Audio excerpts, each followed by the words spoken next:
Rais wa Jamhuri ya Muungano wa Tanzania Daktari Samia Suluhu Hassan amefanya uteuzi na kuwahamisha watendaji wake, ambapo amewaweka kando wakuu wa mikoa kadhaa, na idadi yao wanaweza kufikia wakuu wa mikoa 5, akiwemo Paul Christian Makonda aliyekuwa mkuu wa mkoa wa Arusha.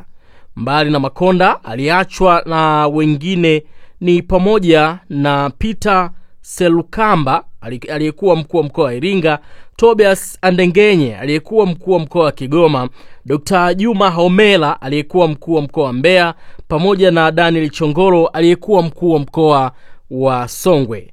Mkeka huo umetolewa usiku wa Jumatatu Juni 23, 2025 na mkurugenzi wa mawasiliano ya Rais Ikulu, ikimnukuu katibu mkuu kiongozi Balozi Moses Kisuluka. Uteuzi huo umefanyika siku 4 zikiwa zimesalia kabla ya dirisha la uchaguzi na kurejesha fomu ndani ya Chama cha Mapinduzi yani CCM kufunguliwa saa 2 asubuhi ya Juni 28, 2025. Duru za siasa zinawataja baadhi ya wakuu wa mikoa hao ya kwamba wameachia ngazi hizo na kwenda kuwania ubunge katika majimbo mbalimbali nchini Tanzania.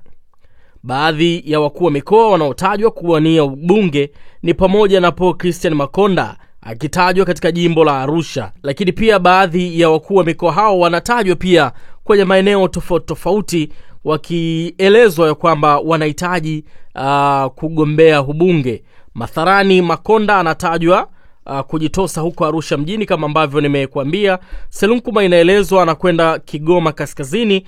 Dr. Homera inaelezwa anakwenda na Mtumbo, huku Daniel Chongolo ikielezwa kuwa anajitosa Makambako.